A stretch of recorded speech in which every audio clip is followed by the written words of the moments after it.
Welcome to Your Mac Life for Wednesday, the 27th day of August 2014. This is show number 1022. I am Shawn King.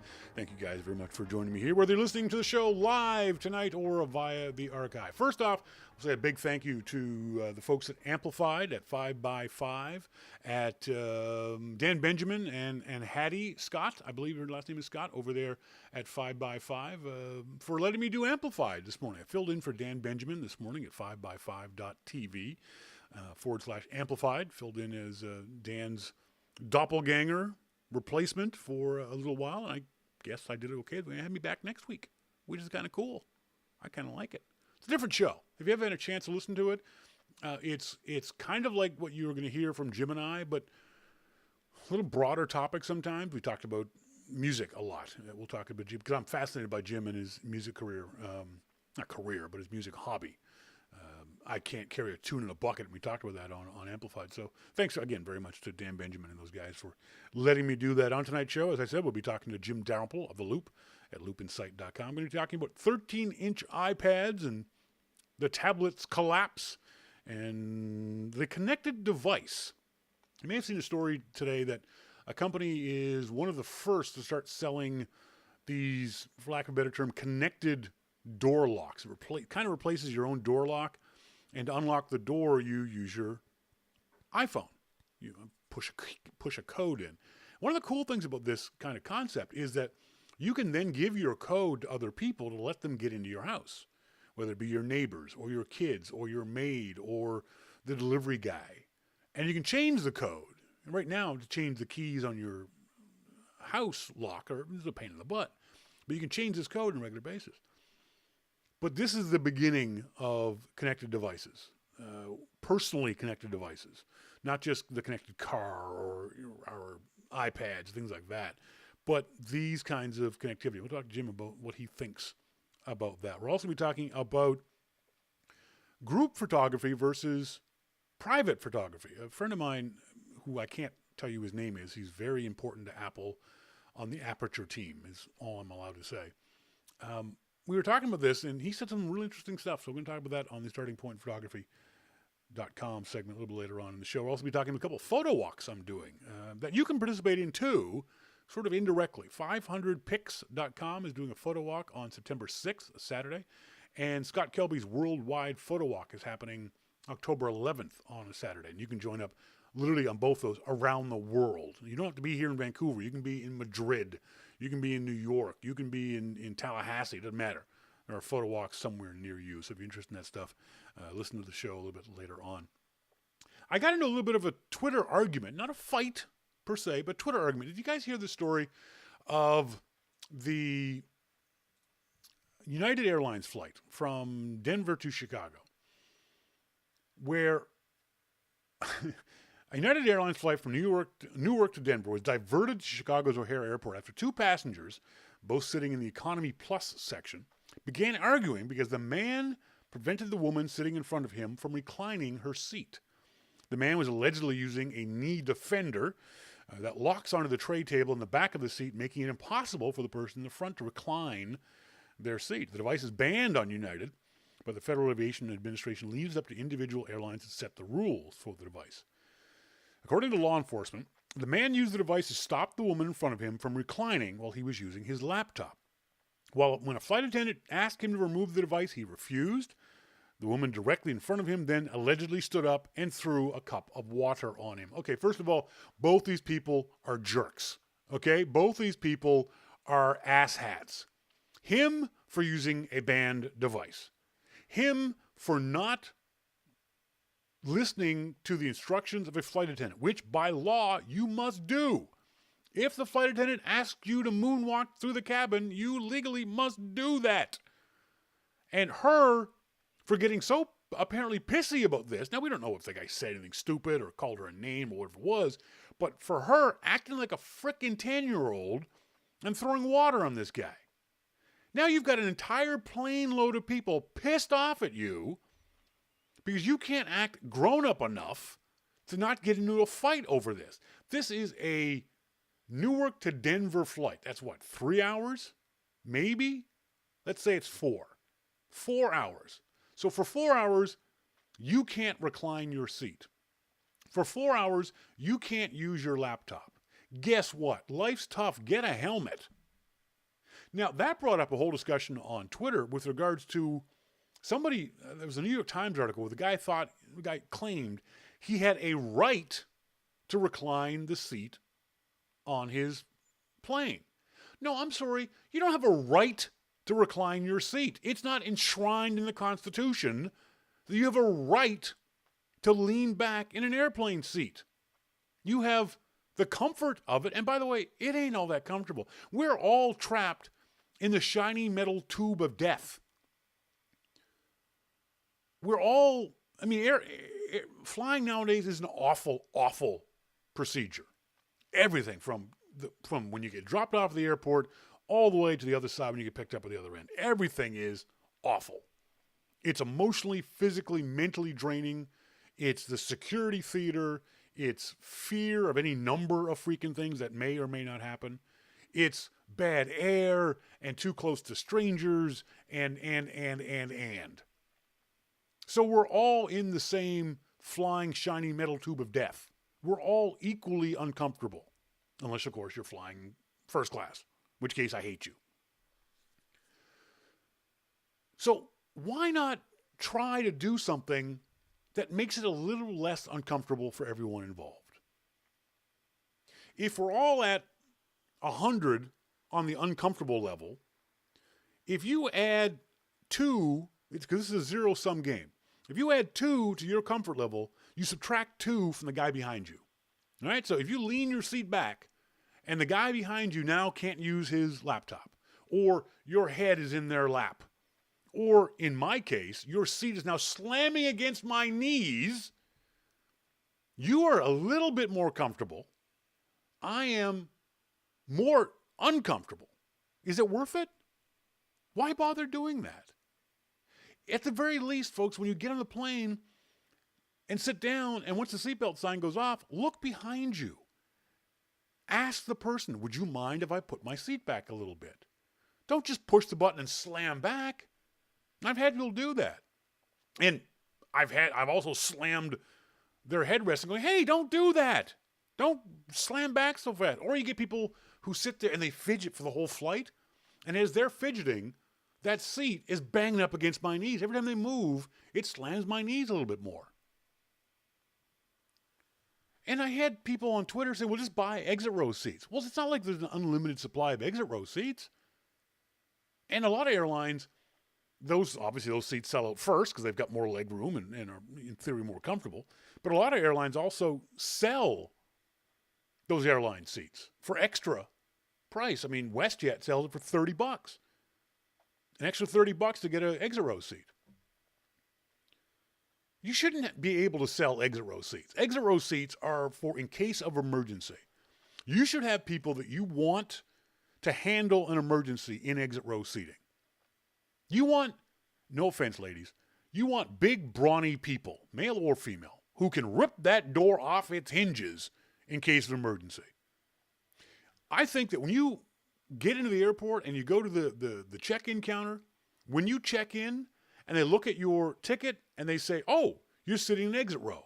Well, here's an exit row door. Bench press this 17 times. If you can't do that, then you can't sit in exit row. I don't want some meek, mild-mannered little wimpy person, male or female, sitting in exit row in case of an emergency. Because if something happens on that plane, I'm going to be the first one out. If you're in the way, I will rip your head off and throw it out ahead of me down the exit ramp. But yeah, folks, just have a little consideration for the person behind you or the person in front of you. Just ask. First of all, don't recline your seat. It's not going to make that much of a difference. You're going to get maybe 4 inches of lean angle. You're not going to get a good night's sleep anyway. And especially if it's a short flight. If it's an under 4-hour flight, just sit up, read a book. You don't need to recline your seat at all. I very, very rarely ever recline my seat. And if I do, I always ask the person behind me if it's okay. Would you mind? And I never put it all the way back. I'll put it back just enough just to get a little bit of lean to, release some pressure on your back. But for the most part, it doesn't make any difference. You think it does, but it really doesn't. And you think it's your right to do this, but it really isn't. Your right to comfort stops at my right to not be in pain because you are slamming into my knees.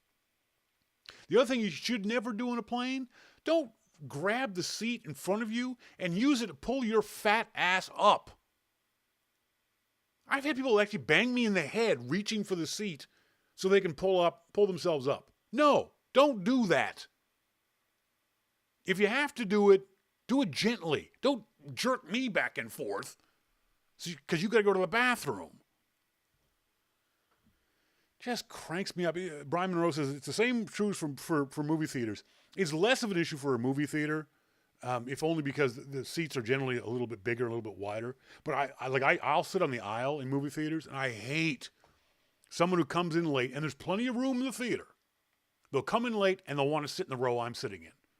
And so it means I got to get up, I got to move my popcorn, I got to move my M&Ms, I got to move my beverage to get out of your way because you came late and want to sit in this row. Pick a different row. If those are the only two seats available, okay, then I got you. But if there's plenty of other seats, I'm sorry. You don't need to step over me to get into them. See, now you all got me cranked up again. Later on the show, we'll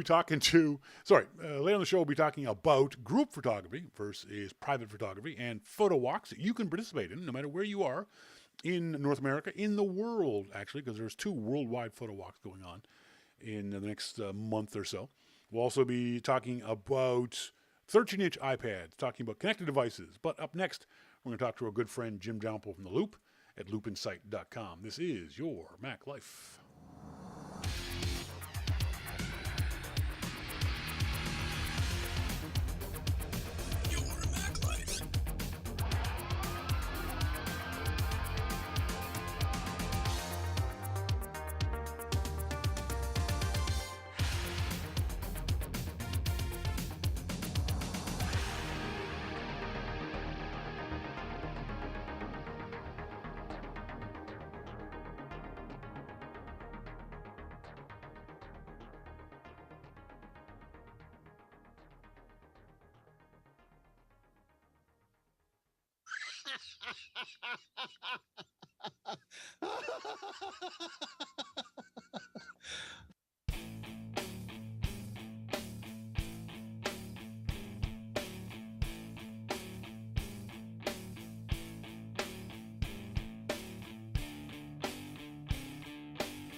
Welcome back, folks. I am Shawn King. This is Your Mac Life. In our phone, we've got our good friend Jim Dalrymple from The Loop at loopinsight.com. Jim, how you doing?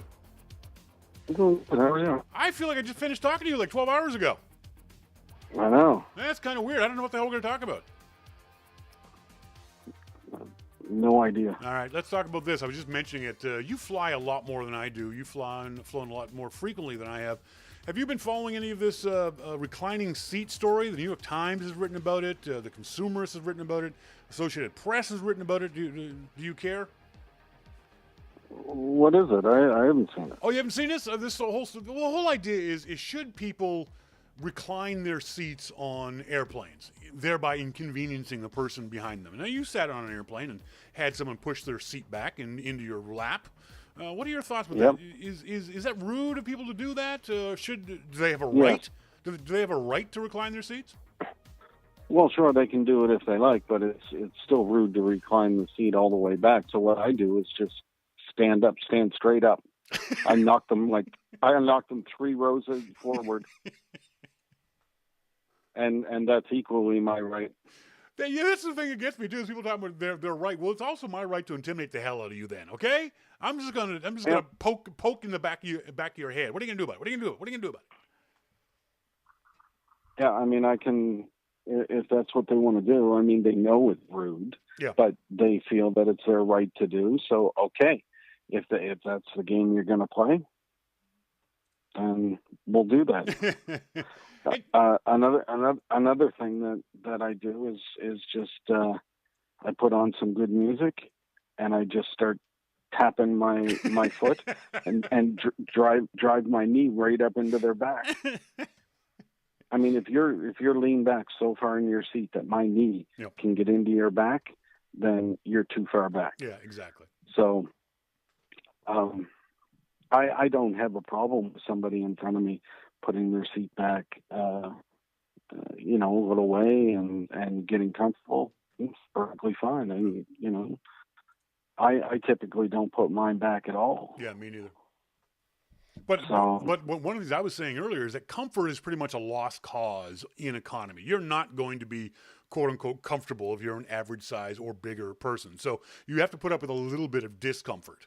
So I don't want the person in front of me making it even more uncomfortable, especially if, as I was saying on Twitter, they're causing me pain. That their seat back is slamming into my knees and causing me pain. And that's when I draw the line. That's when things would get ugly. If you're leaning back so far, or you can't sit still enough that you're bouncing onto my kneecaps, then we're going to have an issue. Yeah. Well, and it's funny when you look at, weren't there little clips or something that you could get to stop people from putting? There's these things called knee defenders, and as we were saying earlier, the Federal Aviation Administration hasn't banned them, but it's left it up to individual airlines whether or not they decide that they're allowed to be used. They're not allowed to be used on United. I don't know about any other airlines, but United has banned them. Oh, really? Yep. Wow. How about that? I think the big story here is, as I was saying earlier, and I was saying on Twitter, is that we just don't seem to have any care or consideration for our fellow man in these kinds of awful situations. There's nothing fun about flying anymore. When we were kids, flying was fun. It was exciting. Now, as an adult, it is often just a torturous process from beginning to end. But we don't seem to care that everyone else around us is going through the same torturous process. So let's all of us try to make it a little less so by doing whatever little things you can do to make it easier on our fellow flying passengers. Well, when we were kids, we didn't have people blowing up planes around us either.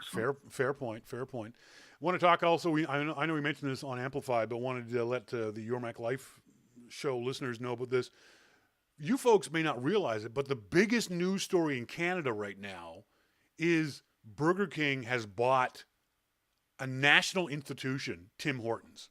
I mean, there are editorials being written in our papers. There are strongly worded letters all over the place here in Canada over this. There was a very funny headline. Someone said that Canadians are mildly disapproving of this, and that's pretty strong for us. Yeah, mildly disapproving means. And after the strongly worded letters, then there's an apology letter that follows it up. I'm sorry. I didn't mean that. I'm sorry. I'm a little heated. I'm so sorry. But this is actually a big deal for us. This is, as we said, this is a little bit is that psychology that Canadians have, and Americans don't realize this, but we have that little brother inferiority complex. That we don't want our big brother pushing us around. We don't want our big brother taking our stuff. We don't want our big brother, using our Hot Wheels cars, that kind of stuff. And it kind of feels like that, doesn't it? Well, I mean, there's not much that you're going to do about it because, they're a publicly traded company and they can do whatever that they damn well please with it. I mean, the fact is, it's probably already not Canadian because it's publicly traded. Yep. So I think the interesting thing about this is, and I didn't realize this until I started reading up on the story, this is not about Burger King taking over a Canadian company. This is actually about Burger King becoming a Canadian company. This is kind of like I don't want to use the word tax dodge is the wrong word, but this is a tax loophole that Burger King is taking advantage of by coming up here and becoming basically a Canadian company and therefore paying less tax than in the U.S. Well, if they can do it, Good. Oh yeah, it's absolutely legal, but it's kind of funny. One of the things that Americans often throw in Canadians' faces is the fact that our taxes are so much higher, and for the most part they are, but they pay for a lot more services and we have fewer people. So it's kind of interesting to see an American company coming to Canada for lower taxes. Yeah. Especially given Yeah, it is kind of crazy. especially given all the grief that Tim Cook got in Congress when he was there last year about the Irish tax havens that Apple uses in order to pay less American governmental taxes. So it's kind of interesting to see Burger King do this. And I wonder if this story is getting any kind of major play in the United States from that angle, and whether or not this will affect Burger King sales. I mean, I can see a lot of Americans saying, I'm not going to go to Burger King because you guys are now not paying your quote unquote fair share of taxes. Okay. North America, Canada, and the U.S. are full of obese people. Sure. Those people are not going to say, oh, I'm not going to go to Burger King because of taxes. Okay, fair point. If I drive by Burger King, I'm going in. When's the last time you were in a Burger King?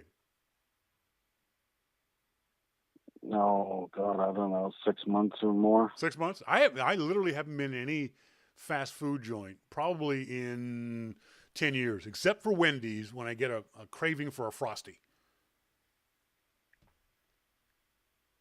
A what? Wendy's makes these ice. They're not milkshakes, but they're not really a bowl of ice cream. It's called a Frosty. It's like a really super duper thick chocolate milkshake.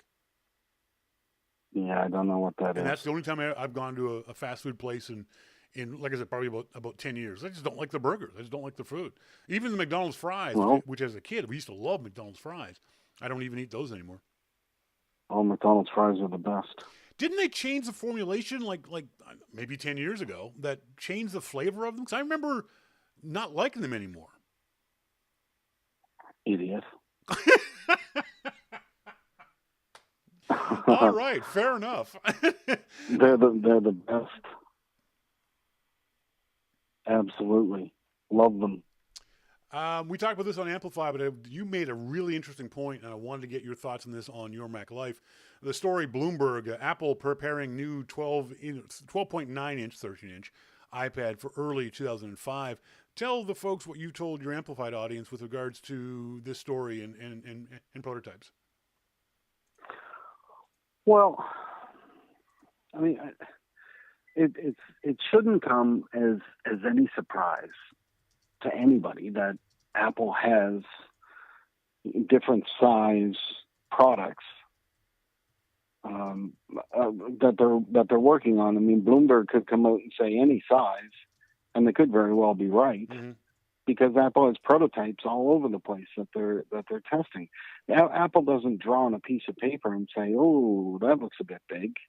No, they make a product and they use it to see what it's going to be like. And I mean, that's what prototyping is for.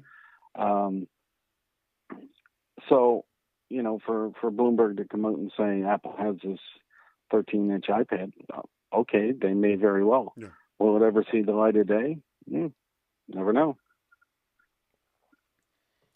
The other aspect we talked about this was that this may just be like you said, a prototype, a test device that somebody according to people familiar with the matter, may have seen offhand in someone's arm walking through the hallways. It might be a prototype that was ordered as a one-off, or even 10 or 15 of them, at one of the manufacturing plants in China. It could be any number of things. That being said, I don't believe that Apple will come out with a 13-inch iPad. That just feels mentally too big. It would be like walking around with a very thin MacBook Air, a good-sized MacBook Air too. I can't see the iPad ever getting that big. It would feel like a cafeteria tray almost. Yeah, it could be big, but there could be there could be uses for that too. Sure, and kiosks and stuff like that. I mean, you never know. I mean, remember years ago there was a company that gave you the ability to make a MacBook Pro into like a tablet type of thing. Yeah, I think it was called Mod Books. Yeah, that's what I was thinking about. So, it could be. Yeah. That brings up the next question I have. I think we all are going to assume that at least one of the next version of the iPhone will be physically bigger than the present version of the iPhone. And I've seen, it's very interesting here in Vancouver, when I'm on public transit, it's about split half and half, iPhones and other devices, usually Android devices. And among those, it's about split between what you could call normal size phones that are about the size of an iPhone, and split between that and much larger Galaxy Note type things. So fairly large screen phone, not phablets is best, not tablets. I've seen nobody carrying around an iPad and using it on the bus, but I see a lot of folks using what could be described as a phablet. Regardless of the fact of whether or not Apple's going to bring one out, would you want a phablet, Jim? Would you want something that's larger than an iPhone but smaller than, say, an iPad mini as your everyday, almost pocketable device? As my phone, too? Yeah, as your phone, yeah. No. Why not? No, because I don't like to look like an idiot. Sometimes I look like enough of an idiot as it is. The last thing I need is to be walking around with one of those. A double idiot. That's right. God. They do look odd. They do look strange because they are huge. They don't look odd. You look like a moron. Yeah, it's. I mean, odd is something completely different. That you look odd when you go out with your hair messed up. You look like a moron when you walk out with a phablet. Yeah. Now, the thing is, you have to use two hands for these things. You're not going to be anything much bigger, or I think anything bigger than the present iPhone is going to, by the design, force you to use two hands for a lot of the work that you might do now. Even now with the iPhone, the upper if I'm holding it in my left hand, the upper right-hand corner can be a bit of a stretch, and I've got fairly large hands. So anything bigger than that means you're going to have to use these things two-handed. So that would be a downside. But for me, and I find this interesting, I'm actually saying this, for me, the idea of a larger device, smaller than an iPad, but bigger than an iPhone, would help me on public transit, if for no other reason than reading. I'm getting older. My eyes are getting worse. I want bigger text. And even on the iPhone, I can't really seem to get text big enough to, my answer machine's going up, can't seem to get stop. I can't seem to get a text big enough so that I can read it comfortably on my iPhone. So I would like a little bit of a larger device, if for no other reason than reading text, reading books, reading web pages. Well, I would have to say that the key word here for you is glasses. I know. I now have to wear reading glasses for the close up things. Yeah. But I still think that there's room to make the iPhone screen bigger and still be able to use one hand. Yeah. I think that there's design things that can be done, and I also think that the screen itself can be larger. So, but that's kind of where it is for me. Mm-hmm. I still want to be able to use my iPhone with one hand. And, maybe I'm looking at this all wrong, but, I think if I'm able to use it with one hand, then I'm still able to fit it in my pocket comfortably, mm-hmm. Mm-hmm. which is another thing that I like to do. Yep. I don't want to walk around and hold it. I don't want to have a big, what are you going to do? Going to bring back the fanny pack? Oh, to God, hold your phone? No.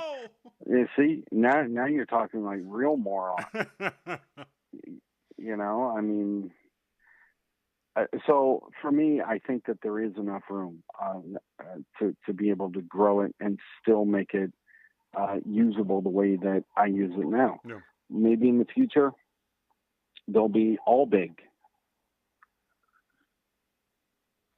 It's going to be I don't know. It's going to be interesting to see how this plays out. And one of the things I love about Apple is the fact that it's going to play out in a way that I can't imagine, because I have a small caveman brain and I'm not that imaginative.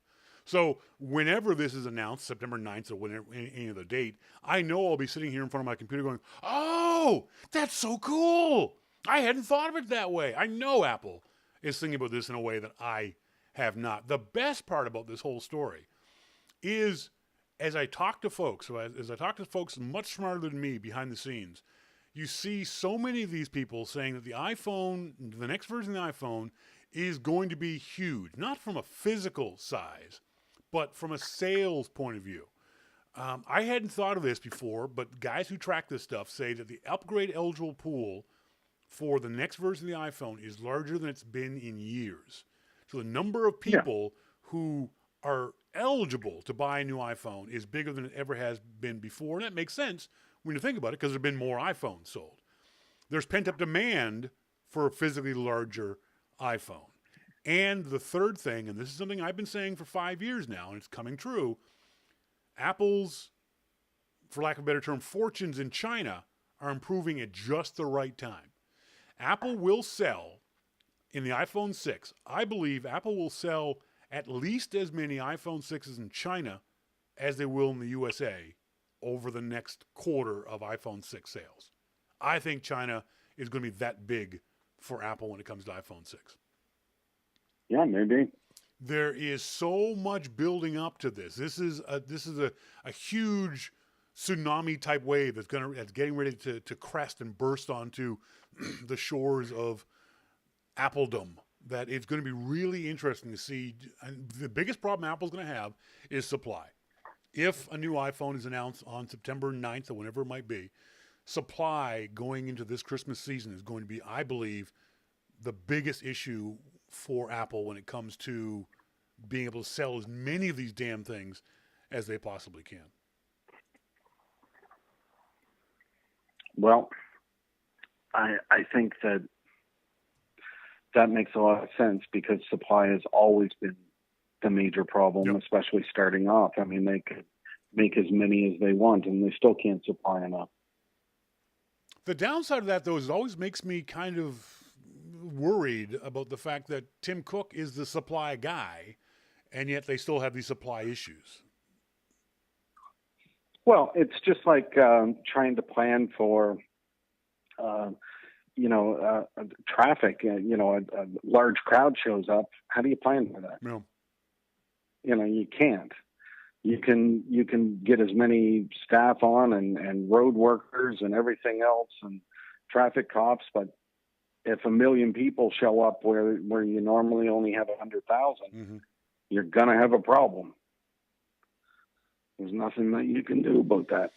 What I think so you have to plan the best you can. What I think is going to be really interesting is, and this is back channel stuff. That hasn't even made to official rumors yet, but the back channel conversations that I know I have, and I'm sure you've had the same ones, is Apple's plans for connected devices, not just what they showed at WWDC with your Mac being able to connect to your iPhone, not only in the ways it does now, but also the ways it will in the future with iOS 8 and Yosemite. But the way Apple is laying this foundation for this future of connected devices, what is often called the Internet of Things. We saw the story today from Recode about the door lock, that you will be able to replace this door lock, your present door locks, replace those door locks with this August Smart Lock, it's called. And what that does is allows you to walk up to your front door, and by punching a code on your iPhone, have your door automatically unlock, which is kind of a cool idea. It's kind of a neat idea, but that's just the beginning. That's just the start of where Apple is planning on this HomeKit, in particular, this HomeKit idea of this kind of connectivity wirelessly, but wired through your iPhone in various kinds of ways. Have you been hearing this kind of stuff, Jim? Have you heard from folks who are excited about what the potential is for this kind of stuff? Sure. I mean, I think people are wondering what's going to happen because the connected home has been, written about and talked about for years. Yeah. But, the connected home that we think about and the connected home I think that we expect now are completely different things. Mm-hmm. So, yeah. I was at a press event last night for Broadcom, and there was a guy there talking about an internet connected egg tray. So as you take eggs out of the tray, it knows and will send you a note Yep. that on your smartphone that if you're at the store. Somebody just took 2 more eggs from the egg tray and you're now low on eggs. So you can pick up eggs. And when you think about it, it was kind of funny, but think about it a bit more and think if your entire fridge did that. Yeah. And, you went to the grocery store and your list is right there, updated live. Mm-hmm. Yep. You're going through the store and somebody in the house takes the last bag of chips or takes an apple. Yep. And, that pings and says, okay, now you're low on apples. Mm-hmm. So then no more going home and saying, well, we're out of apples. I forgot to tell you that because you would know. I mean, there are things that's going so far, so fast. And you know what the funny thing about this is? I saw all of that and more 10 years ago at CES. It was either Samsung or GE had that exact refrigerator.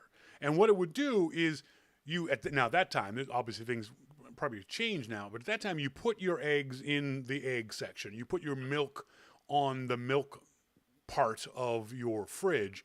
And so you told it where these devices were, and it knew that it was a half gallon of milk. And so it weighed that. And so it knew that once you get down to, say, a quarter of the half gallon of milk, it would tell you via email at the time, but now we can do it via smartphones, tell you that you add that to your list. There was also a really neat garbage can. It was an internet-connected garbage can, which I thought was hilarious. But the idea was when you threw something away, it would read the barcode, very much like the supermarket did when you first bought the object, the food. It would read the barcode as you threw it away and would tell you need to order more of that thing. I thought, that's just brilliant. But that was 10 years ago. Yeah. That's how long this has been promised to us by any number of companies. And the biggest barrier to all of this is that you needed so many different other things to happen. You needed hardware and software and internet connectivity and devices and that kind of stuff. But that's where Apple comes in with this HomeKit. And I don't think enough people are really paying attention to this stuff. I don't think enough people are really understanding what Apple's doing here. Apple's building the foundation. They're building the framework of a house and then allowing other companies to put up their own drapes and put in their own couch and their own jacuzzi. But Apple's going to build the house nice and solid for you with the right electrical, with the right wiring. Everything's going to be great for you. And all you have to do is just add your own stuff. This, in 5 years' time, is going to be huge, in my opinion. I mean, imagine an Apple wearable, whether it be an iBand or whatever it is, and rather than having this door lock thing, it would be on your wrist. All you'd have to do is walk up to your door, and it would automatically open up. Not just unlock, but it would automatically open up for you. That's where crazy stuff. That's where Apple's going with this stuff, and remember, Apple's also got a big stake in this when it comes to those folks with disabilities. That's where a lot of this has come from, is what can we do for disabled folks that will also help the abled people? Because everyone would want their door to open up as soon as they walk in. You got an armful of groceries, or you're coming from the airport, you've got luggage in your hands, or you're carrying your sleeping child. Wouldn't it be great to have the frickin' front door open up and the lights come on? This is going to be huge. I think this is going to be really, really, really interesting. It's not just about cars. It's not just about one sort of thing. That being said, what car do you drive now, Jim? Toyota. What year is it? I don't know, 2000. 13. Okay, Yeah. so it's fairly new, but what the reason I'm asking is you don't have CarPlay in your car, right? No. Would you buy your next car that had CarPlay? Yes. Will you go out and buy a car because it has CarPlay, or CarPlay's Yes. in it? Really? Is that important to Yeah. you? Yes. Interesting. Because I think that's something else that Apple is in the process of, without enough people noticing it, revolutionizing the way we're going to interact with those kinds of vehicles. I mean, obviously a keyless entry system is something that you could look for. It's available now. Wouldn't it be great if you had advanced warning of mechanical problems? Right now, a lot of cars will, the oil pressure gauge will pop up, or the water thing. I don't know anything about cars, so, but right now those little lights will pop up on your dashboard. Well, you could have that happen on your iPhone with a version of CarPlay. Things like, I know a motorcycle I used to have had automatic notification of when your tires needed reinflating. And on the dash of the motorcycle, it wasn't really a dashboard, traditional, but you could tell it at what level. So if it was less than 10%, give me a little flashing light warning on the dash of my motorcycle telling me that I need my tires inflated. Because that's really important to a motorcyclist. Because if your tires are underinflated, you only got 2 of them, so you want to take care of them. But wouldn't it be great to have that on your car too? Sure. Where your car would tell you, hey, we need 10 more pounds of pressure in the right front. Cars have that now. Do they? I haven't been in a new car for years. So I didn't know you could do that. Yeah, they have that now. But all of this stuff is going to start being connected. Imagine connecting CarPlay with HomeKit, for example, folks. So when you drove into your garage, lights would come on and the door would unlock and possibly open up, and you'd be a note. Maybe your favorite music would start playing. There's all kinds of connectivity things here that are really kind of interesting, really kind of cool. Now, sure, they're upwardly mobile, middle class type things for the most part, but the future is really, really interesting when it comes to this kind of connectivity. And I think only Apple is in a position to take advantage of this. Do you think there's any other company out here I agree. I can't see any other company. Even Google, I don't think, can do this, because I don't think Google can find a way to monetize this kind of stuff. I don't know. I wouldn't put anything past Google. They can monetize anything. True. They can certainly make the attempt if nothing else. Folks, I just went over to the loopinsight.com, and saw that Jim has posted up his Amplified for today. He had a new host on Amplified today. How'd the new guy do, Jim? You suck. You guys always suck. You're such a jerk. You're such a jerk. No, it was good. It was good. We had fun. Yeah, we did. It was. You know what? I found the most interesting part is how much you didn't want to talk about the rabbit story. Yeah. You really. I mean, I didn't. You really did, and I love the way you just cut me off at the knees about that. Why not? What was wrong with you? Yep. Okay. Yeah. You don't want to talk about it, so we'll move on. My show. I can do what I want. Exactly. My game, my rules. Folks, go to the iTunes store. I mean, you're lucky you didn't bore me, because I hang up when you do that. Exactly. I'm happy that didn't happen either. Folks, go to the iTunes store, do a search for Amplified, or go to 5by5.tv/Amplified, and you listen to Jim and I talking about all kinds of things, including a bunch of music stuff. We'll talk more about music stuff on next week's Amplified, too, because like I said, I'm always fascinated by your... I want to call it a career, but it's not. But your hobby of music, that's not a side of you I know very much about. I know the rest of the stuff inside and out, but I don't know about the music stuff, so we'll talk more about that. We'll have some more surprises for folks on next week's Amplified, too. Jim, thanks very much for joining me, buddy. I really appreciate it. Talk to you later. Say goodnight, Jim. Good night. Bye. Good night. Bye. He does that sometimes. He just sits there and lets me hang just to see what happens. What a jerk. So I can call him a jerk on my show. I can't call him a jerk on his show.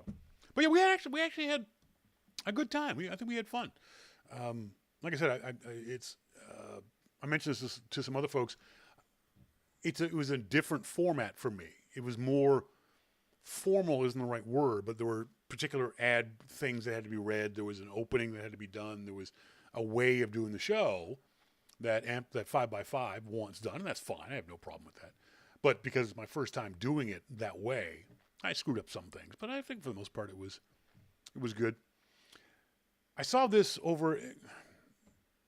Now, normally I don't do. Oh, by the way, forgot to do the reminder. On air at yourmaclifeshow.com. Send me emails to on air at yourmaclifeshow.com. Love getting emails from you guys. Appreciate the emails that you send, whether you're sending during the week or during the live version of the show. Send them to either myself, Shawn, at yourmaclifeshow.com or on air at yourmaclifeshow.com. We all make fun of, and rightfully so, BuzzFeed and their annoying headline, link bait headlines. But they had this one story that really cracked me up. Now, this will be a test of kind of a test of like how old we feel. This was, I posted a story over at the Loop, the Beloit list. College freshmen who are going into college this year, 2014, were born in 1996. That is in of itself already depressing. Okay, that they're college freshmen who are 1996, and so it was a list of things they don't know anything about. And it was really just kind of, well, that's freaking depressing. So just to depress myself even more, I found this BuzzFeed things we did at school that future students will never understand. And this is not hard and fast and definitive, but it's certainly something that a lot of us can relate to. One of the things that kids don't understand about us old folks, copying notes from an overhead projector. Remember doing this? Remember the overhead projector? Now, some schools may still use it. Some of the poorer schools may still use it. But remember having to copy the notes off the overhead and having to either write fast or make the teacher go slow in order for you to be able to get all the notes off the overhead? I saw that and just laughed. I haven't seen an overhead projector in, well, obviously since I left school. Passing notes to kids. I did that in school. Now you can do it on your iPhone. But kids nowadays probably don't even know what passing notes is. Writing on a chalkboard with real live chalk. Do schools even have chalkboards nowadays? I mean, they do, don't they? Because a chalkboard is still the best low-tech way of showing a lot of kids information. So I got to believe that kids still use chalkboards. Making textbook covers out of paper grocery bags. I did this. We did this when we were kids because, you had to, because they would get mad at you. I think they might have charged your parents if the textbooks didn't come back in good condition. And so I remember like the first week of school getting our textbooks and coming home and my mom making us make these covers for the textbooks, for our reading materials, so that we wouldn't read them. Macman says, no, most schools here use dry erase boards. Okay. Sherry says most of them have smart boards. Wow, really? Tear off edges of dot matrix paper. Oh my God, I love doing that. I just love messing with dot matrix paper. That was, I don't know why. It was just so cool. Just pulling it off. Just tearing it off. Love doing that. Check out library books. Oh, kids still use library books though, right? I mean, most schools still have or do they? I mean, there's a question. Do most schools have libraries still? I'm going to say high schools and maybe even junior high schools. I got to assume they do. They can't send all the kids to the local bookmobile or local library. Watch educational programming supported by viewers like us. Well, that's still around. You still see all kinds of educational programming, whether it be Sesame Street or reruns of Bill Nye the Science Guy or things like that. Now, this one, there's a certain subset of you who are going to recognize this and laugh, if only because of what I'm going to say. Remember sharpening pencils the old-fashioned way by hand? And remember using it as a stalling tactic? Remember delaying the test or delaying answering the question or delaying writing something down so you could go and use that bolted down pencil sharpener? And how big a deal it was when you got your own pencil sharpener? Like, oh my God, I got my own pencil sharpener. And it was one of those little tiny things. It looked like the size of an eraser, and you screwed your own. Oh man, it was great. I love those pencil sharpeners. That was cool. I never did this one. We did the chocolate bars, but selling magazines door to door for the annual school fundraiser. I remember us doing that for the chocolate bars and the chocolate covered, I think they were probably cherries or blueberries or whatever it might be. We did that a lot when we were kids, and I hated it. Oh my God, I hated doing that. Hated it. We stood in front of the grocery store and liquor stores and door to door. I utterly, utterly hated doing that. And so now, because of how much I hated it, if I see a kid standing outside of a liquor store or a supermarket selling a chocolate bar, I will buy a chocolate bar from that kid. I will walk up to that child and say, give me a chocolate bar. Give me 2. How much are they? $5? All right, here's 20. Give me 4. Because I remember how shitty that made me feel with all these adults walking by ignoring me. I felt awful doing that. I mean, I'll when I ride my motorcycle, especially in the summertime, and you'll see kids on the side of the road selling lemonade or whatever it might be, I'll turn around and come back and park the bike and buy something from the kids. Because I remember how bad that made me feel as a 9-year-old, as a 10-year-old, sitting there and all these adults going by you and ignoring you. And so I try to avoid letting it happen to kids nowadays. Something that we do no longer do, thank God, saving our work onto floppy disks. Remember doing that? I don't, because I was in college by the time I got to use a computer, so I don't know that I ever, I guess I did. I probably saved my stuff on floppies in college. But I guess a lot of junior high school and high school kids saved them on floppies too. Sherry says, I feel bad when I don't have money and can't buy anything from them. Sherry, I will go into the supermarket and like go to the ATM and get money just to give those kids some money. MacMan, God, is that a Power Mac 8100? Yeah, it looks like an 8100, doesn't it, MacMan? It certainly could be a 8100. What are some of the other things that we did as kids that kids nowadays don't do? I guess the remember the AV kids? Now, I vaguely remember an actual movie projector with a film strip, but I was only like 6 or 7, and an adult came in to thread the stuff through. But I remember the VCR. Remember that kid rolling in the VCR with the gigantic, huge 19-inch TV set and plugging everything in and putting the tape in the VCR. And that kid was like magic because that kid got to control the TV. That was really cool. Really liked that. The AV nerd. Yeah, the P. Boo says, I was the AV nerd. Mosquito, I showed old 60mm films in high school. He was an AV kid. I don't think we even had much AV when I was a kid. But it's kind of funny how that kind of stuff has changed over the years, where it's still recognizable. We still understand what those things were and the reason why they're being done now. The overhead projector has been replaced, obviously. But it's kind of neat. That Mindless thing I was talking about is at Beloit. What is it? It's some Beloit college.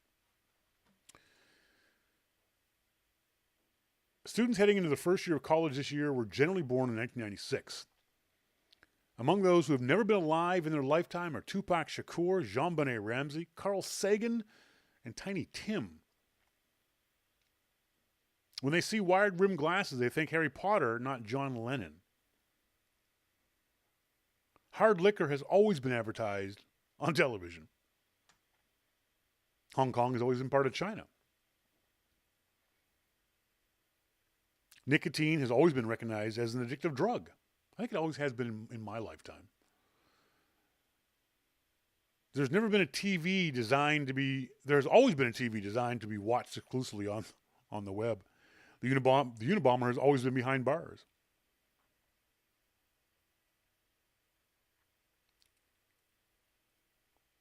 A whole bunch of interesting little tidbits of information in that list. Beloit.edu, that's BELOIT.edu/mindset 2018. It's an interesting kind of list. Interesting to see what things have changed and what things haven't changed. Oh, by the way, for my New York friends, including Viking Girl, who is in New York now, she's on vacation there. She did this really interesting house swap thing. You guys ever heard of this? I don't know what the website is. I should dig up the website and find it. Hang on a second. Let me see if I can't find the website. It is homeexchange.com. So, Viking Girl puts her home on this home exchange website and allows, it's kind of like Airbnb, except it's a swap. So, somebody puts up a notice and says, hey, we're going to be in this area for this period of time. Would you like to come to our home in this area for this period of time? And so she's got a house swap going, an apartment swap going with guys in New York, in Manhattan. So they're here, and she's there. And she's gone to a Broadway show, and she's hung out at Times Square, and she went to Cats, and she saw Liev Schreiber. So she's having a ball there. Would you do this? I mean, she's there in New York taking care of their cats. They're here taking care of her cats.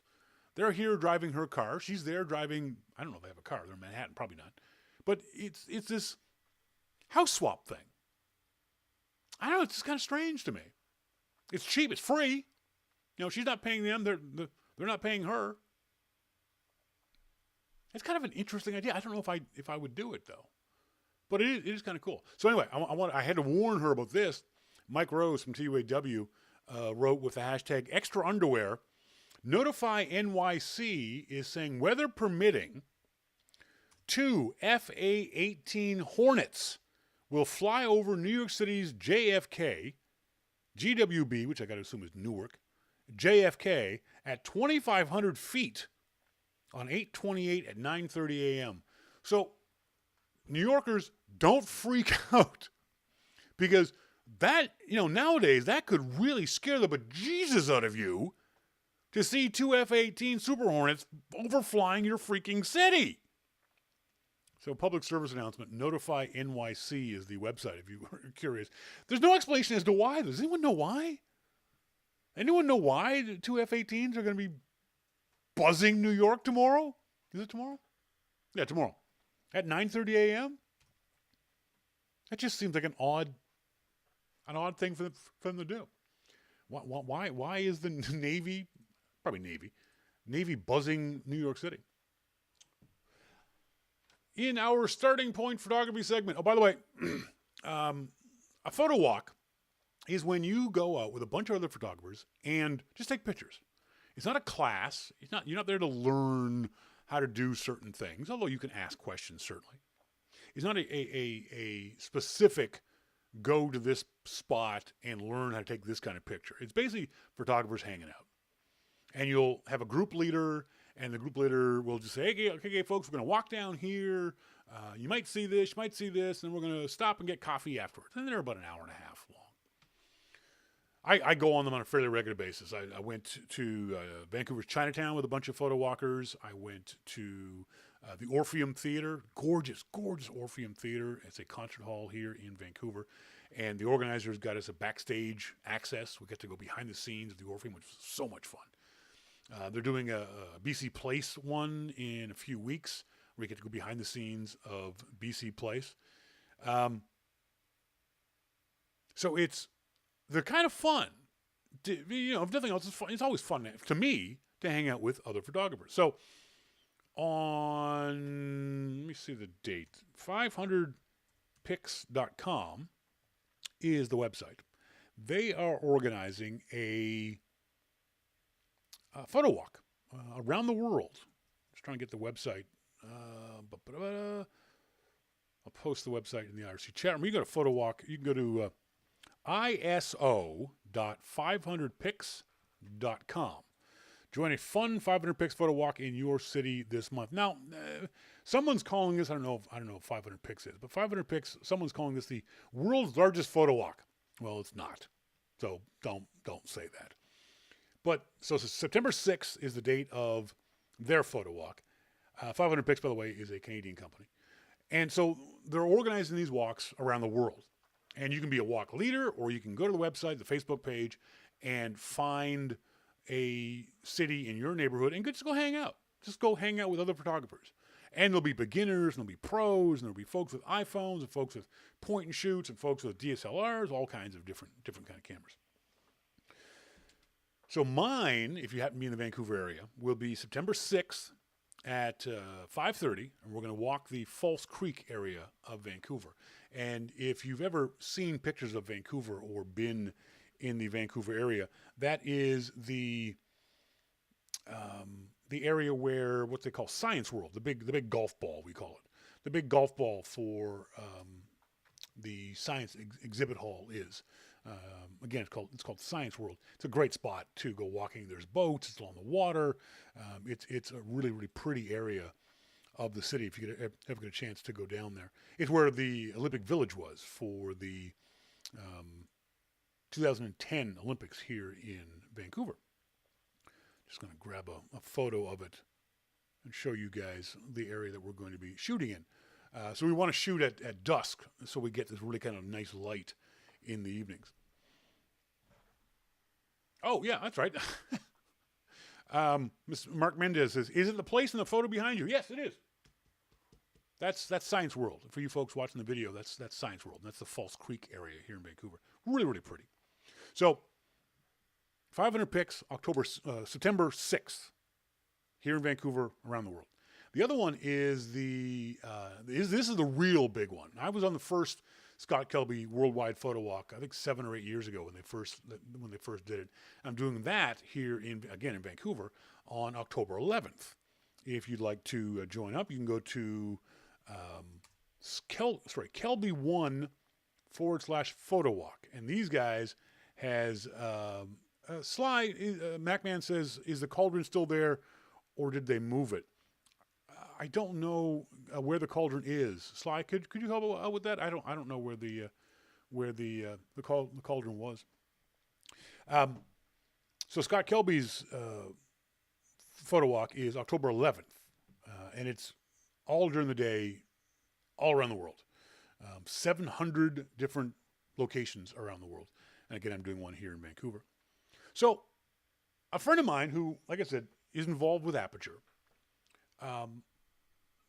mentioned this, and I said, you should go on one of the photo walks. You're an amazing photographer. And it was very interesting. He wrote this to me. I'm not going to say his name because that would tick him off. He said, honestly, group photo walk give me the heebie-jeebies. And I thought, why? I said, you antisocial bastard. He said, actually, I just think that photography is an incredibly solitary pursuit. I don't mind a couple of people or something, but generally it's just me and the road. I wrote back to him, interesting. And he wrote this quote. The photographer is an armed version of the solitary walker, reconnoitering, stalking, cruising the urban inferno. The voyeuristic stroller who discovers the city as a landscape of voluptuous extremes. Adept of the joys of watching, connoisseur of empathy, the flânier finds the world picturesque. Susan Sontag. And that was really kind of an interesting comment that he said. And it got me to thinking about that. About the idea, and I notice I see the same thing in the motorcycling community. That there are some folks who will not ride in groups. And there are some folks that love riding in groups. And apparently there's some photographers who won't go on photo shoots in groups. And others who love going on groups. I like both. I like riding by myself, but I like riding in groups. I like shooting by myself, but I like shooting in groups too. And it gave me the idea, the thought of when I'm by myself, when I'm just shooting what I see without having to think about anyone else. I wouldn't say my photos are different, but I think I take more time with them. I don't think they're any better. I don't think they're any more composed or better composed. They're just, I feel more relaxed to sit someplace and just let the scene happen around me. As opposed when you're on a photo walk, you kind of want to hang out with people. I'm a social guy. I want to talk to other photographers. I want to see what they're shooting, not only gear-wise, but also see what images they're shooting.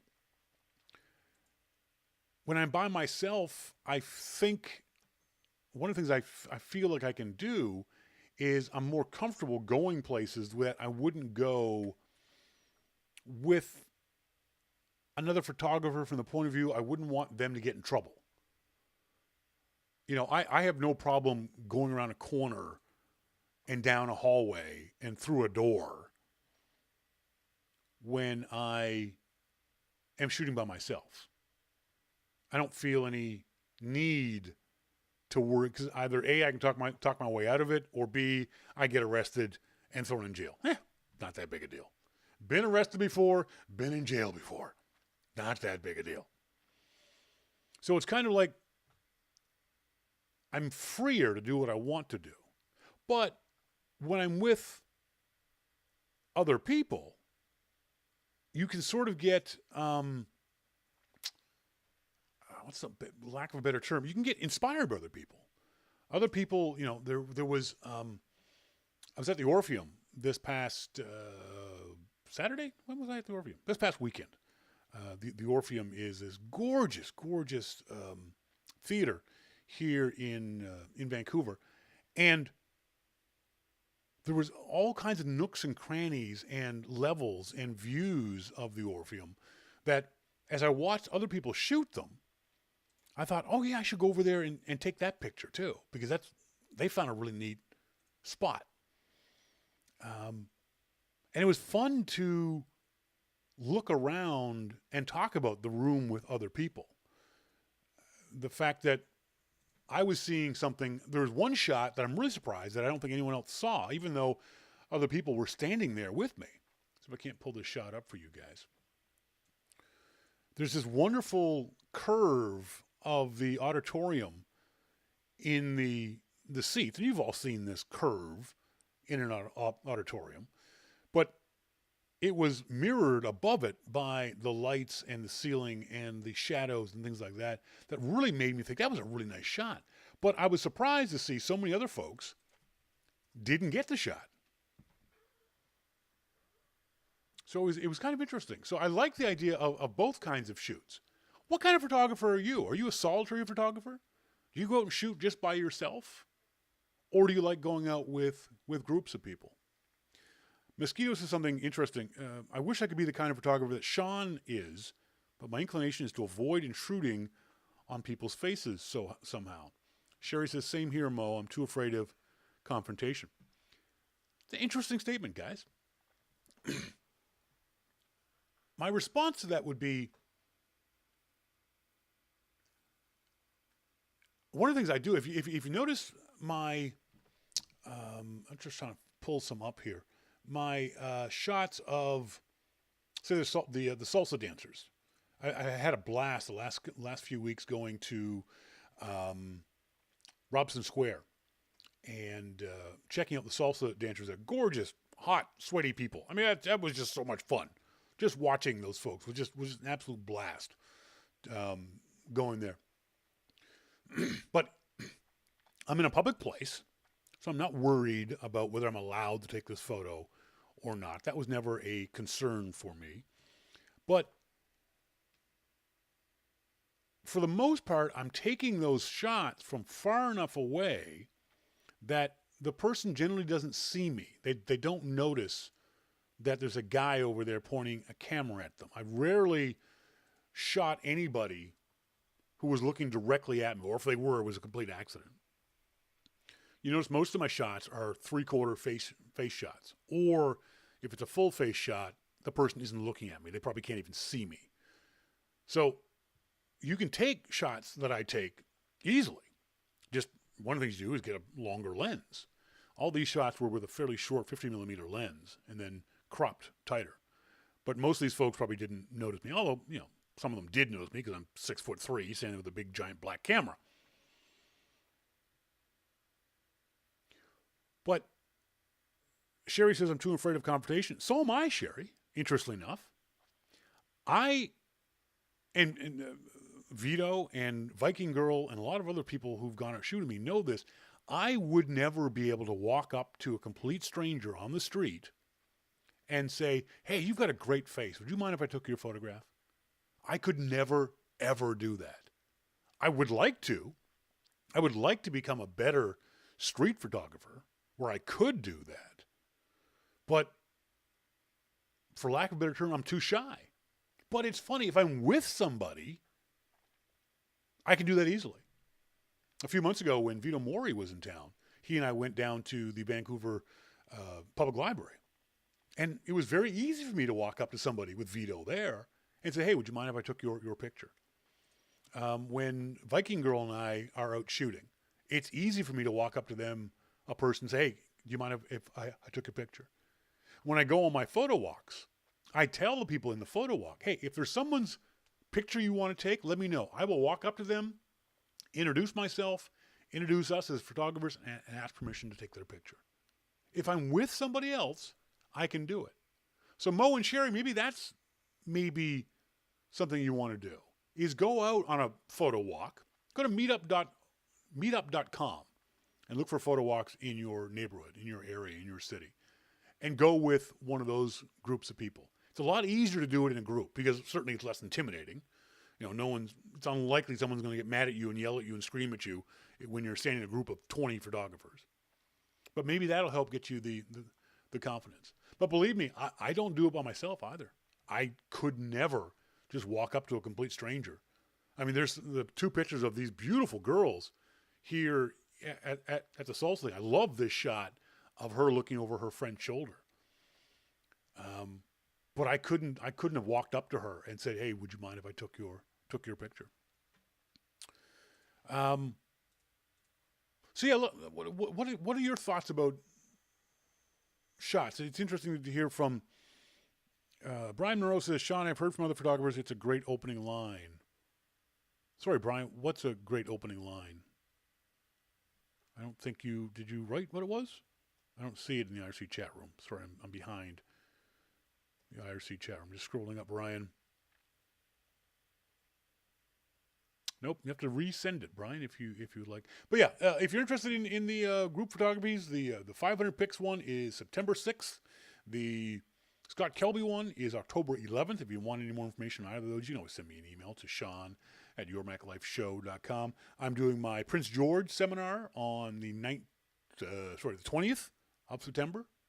And then we've got 8 classes here in the Vancouver area, Vancouver Public Library, the beautiful Van Dusen Public Gardens, BCIT, and West Van Public Library.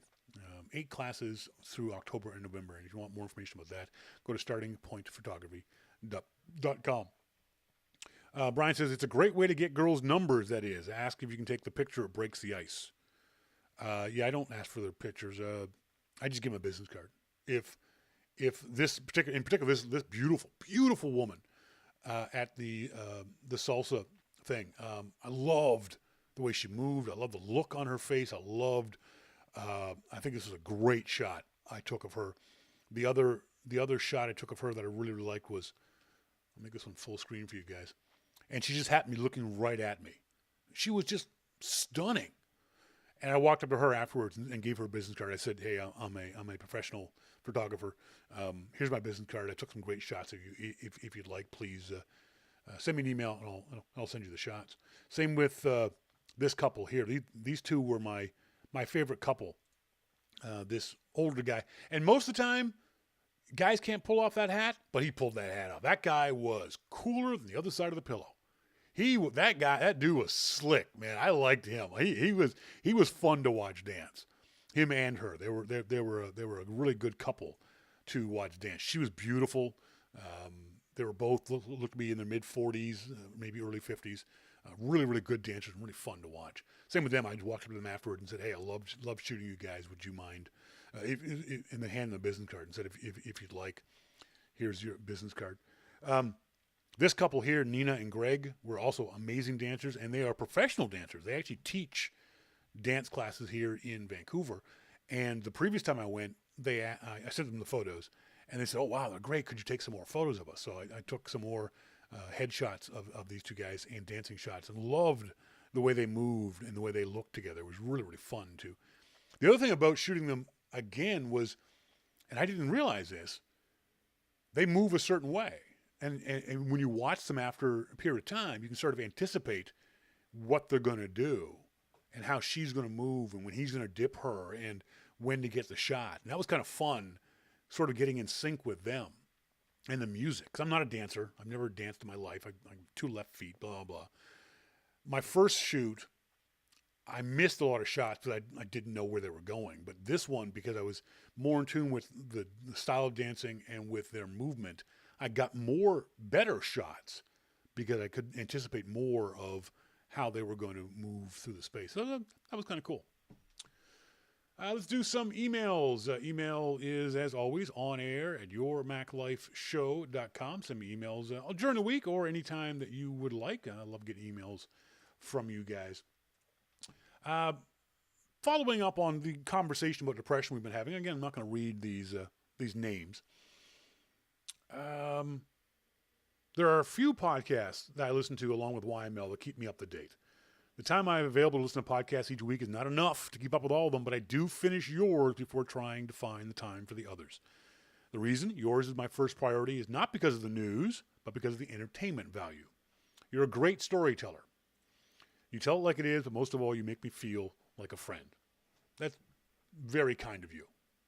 To the person saying that, it's wonderful to hear that. When you came forward about your depression, I was sad. Not sad because you talked about it, but sad that a friend felt so bad. I can't say I was completely surprised that you were depressed because of some of the tough times and many changes that you have shared with us over the years, but I had no idea about the depth of the depression. Your willingness to share adds to the closeness your audience and friends feel to you. I've been on a mild depressant for several years, not because of serious depression, but to help me cope. When I occasionally forget to take my pill, my tolerance level goes way down. It's scary how much of a difference it makes and how wonderful that chemical help does exist. He says, please take the next step. As you mentioned, you received many, many emails expressing concern and a desire to help. Because of your openness on the air so many years, not only do you make us feel like friends, but we are your friends. We do care, even though we can't all help directly. Hopefully the meaning came through this email. Here's hoping that I meet you in person someday and that our friendship can become 2 ways. Thank you very much again for the person who wrote that. I really appreciate it. Our friend Les Posen down there in Australia says, yes, Australia does have agricultural shows. He says in Sydney it's called the Easter Show. In Melbourne it's called the Royal Show with show bags. All of them have what I call described as side alleys. The website is royalshow.com.au. And he says, I've taken, now I got to click on this because this looks kind of cool. I've taken my dog Shrek, I can't believe you named your dog Shrek, dude, to the show to demo German Shepherd. Now, does that mean that you've got a German Shepherd that gets demoed? Les, if you do, send me pictures. I love German Shepherds. One of the biggest regrets of my life of living in the New York City area is not getting to the Westminster Kennel Dog Show. God, I wish I'd gotten to that dog show. I watch that dog show every year. It comes on TV. It's only like 2 hours. They cut the hell out of it. I would go to the Westminster Kennel Dog Show, buy myself a ticket, and sit in the stands for 2 days. Just from start to finish. Except for the toy dogs. I hate the toy dogs. I'd go pee during the toy dogs. But I love that show. Those dogs are beautiful. Just beautiful. I'd love to go to the Westminster Kennel Show. Yeah, Les, if you've got pictures of your dog Shrek, please send them along, dude. That'd be kind of cool.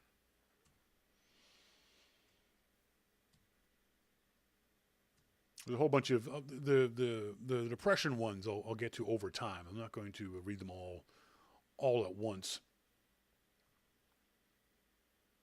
Roddy Paws writes, the new pizza ordering app, we talked about this a while ago, isn't the first one-button ordering product. I saw this one and it blew my mind a while back. Once configured, all somebody has to do is press a button on the refrigerator and it orders pizza. That's just silly. just silly. Lauren Finkelstein says, I'm watching the show and you're talking about the app to order a pizza. You say, how lazy are you that you can't pick up the phone and order a pizza? Lauren says, this is not the first time you've disliked the idea of an app and called the potential users lazy. I have to disagree with that classification.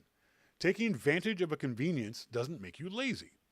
Siri's integration with OpenTable allows me to say, make reservations for 2, Saturday night at 8 at the Heartland Brewery. And it works. Am I lazy for taking advantage of that feature rather than calling the restaurant myself? While I don't anticipate using this particular pizza app, I can see how it might be useful when you're in the middle of watching a movie with friends to be able to order the pizza without interrupting the movie to do so. What about things like Type It For Me or Text Expander? How lazy are you that you can't simply copy and paste from a saved text note? Am I lazy for subscribing to the show to be entered in the prize drawing rather than manually sending Enter Me emails each month? There are plenty of legitimately lazy people out there, Lauren says. I just offer the opinion that you might be a little too quick to dismiss people as lazy in this case. Lauren Finkelstein. That's a fair point, Lauren. I don't necessarily agree with you, but I understand your point. I have no problem with that point. Mosquito says, I couldn't rely on a one-button pizza ordering device. I'd want different stuff alongside it every time. There's an interesting question. Now, if you're ordering pizza in a group, yeah, you order different pizza. But if you're ordering pizza for yourself or you and your significant other, do you order different pizza each time? I order the same pizza each time. For me, it's always mushrooms, pepperoni, cheese. That's my favorite kind of pizza. And if I had a regular pizza place, I'd have the exact same pizza every single time. You know, if you've got a friend over, if they like sausage, you'll get sausage on it. Or some people like vegetarian. So if you've got a friend over, yeah, you'll order a different pizza.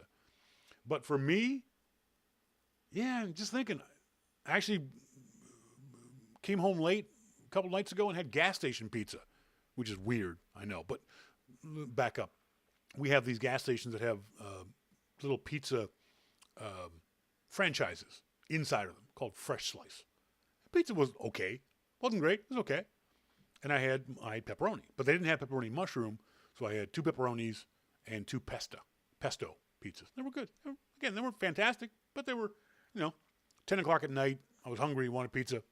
They were good pizza. But yeah, for me, I'd order the same pizza every single time if I was just ordering it for myself. Mosquito says, pepperoni, onion, mushroom with sauteed spinach as a side. What? I've never heard of anyone ordering sauteed spinach as a side order for pizza. And I would never have onion on my pizza. Ooh, that's nasty. Susan Gare, 8-year-old eat the same pizza all the time. Cheese, or maybe half cheese, half pepperoni. Lesh says, yes, different pizza each time. Interesting.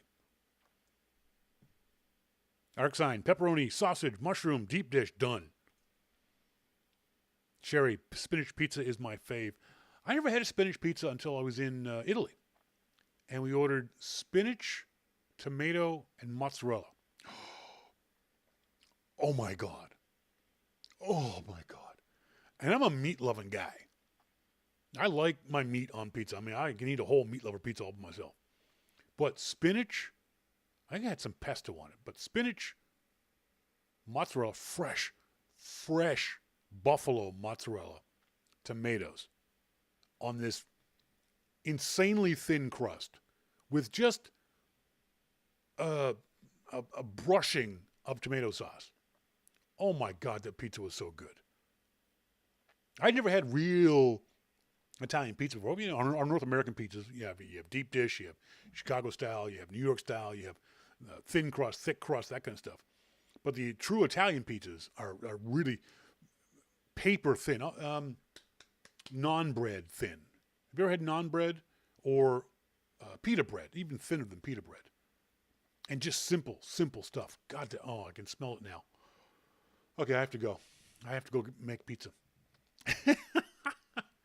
I want to say thanks very much again to Jim Dalrymple and the folks at Amplified for allowing me to co-host or hold the reins for the Amplified show this morning at 9 a.m. Put it in your calendar. Brian Monroe forgot and didn't show up this morning. So iCal it. Put it in your calendar. 9 a.m.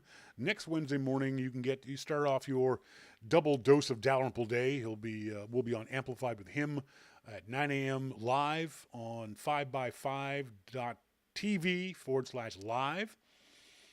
It'll be archived again later, and then later on that evening, we'll talk to Jim again right here on this very show. I want to say thanks to you guys for being tuned into the show, as always, whether you're listening in live or whether you tuned in via the archive. I love my listeners. So thank you guys very much for joining me. Until next week, as always, I've been Shawn King, and you've been listening to Your Mac Life. See ya!